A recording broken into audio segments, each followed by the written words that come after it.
Kelly Dos Santos est esthéticienne. En 2019, elle décroche la médaille d'or au championnat de Belgique dans sa catégorie. Une belle performance qui aurait dû l'envoyer aux Euroskills de Graz, en Autriche. Une rencontre malheureusement reportée pour cause de Covid. Aujourd'hui, Kelly espère pouvoir vivre cette expérience unique le plus vite possible. Bonjour Xavier. Bonjour Kelly, bienvenue à la Maison de la Métallurgie et de l'Industrie de Liège. Suis-moi, je vais te montrer le musée. Allons-y. Et que fait-on ici au musée? Eh bien en fait, ce musée retrace 4 siècles d'histoire technique et scientifique et nous, notre objectif, c'est de raconter cette histoire. La Maison de la Métallurgie et de l'Industrie à Liège n'est pas seulement un musée, c'est aussi un lieu d'expérience et de découverte pour comprendre notre passé industriel, mais aussi le monde de demain. Pour y arriver, le musée multiplie petits jeux et expérimentations pour les jeunes et les moins jeunes. Qu'est-ce qu'on va découvrir aujourd'hui comme expérience? Eh bien en fait, on va aller au cœur même de ton téléphone. Est-ce que tu as ton GSM avec toi? Oui, il est là. T'es prête à le démonter? Pas vraiment en fait. Tu as raison Kelly, il ne vaut mieux pas se séparer de son GSM. Mais que sait-on vraiment de lui? Tout d'abord, il n'aime pas l'eau. Allô? Et bien sûr, ce n'est pas une balle de golf. Une chose est sûre, c'est qu'il est cassable.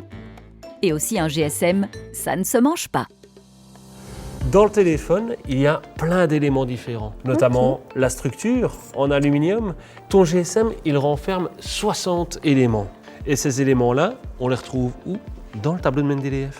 Tu connais le tableau de Mendeleïev? Oui, je le connais. En fait, il renferme 120 éléments. Ce sont 120 éléments qui représentent l'univers tout entier. Et dans ces éléments-là, il y en a la moitié, 60, qu'on retrouve dans le GSM.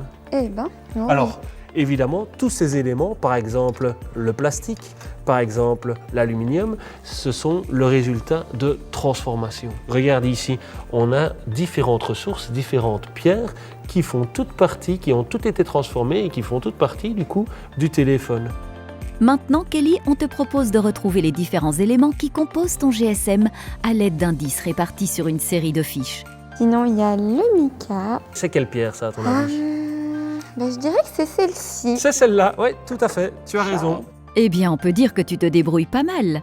Si on prend chacune des ressources, eh bien, elle vient d'un endroit particulier dans le monde. Eh ben, c'est beau. Regarde, la chalcopyrite, on en fait du cuivre et c'est ici, au Chili, que l'on retrouve le plus de ressources de cuivre, de chalcopyrite. On dit d'ailleurs du téléphone qui fait 4 fois le tour du monde avant d'arriver dans ta poche. Pour l'anecdote, si tu regardes ceci, tu peux essayer de le gratter?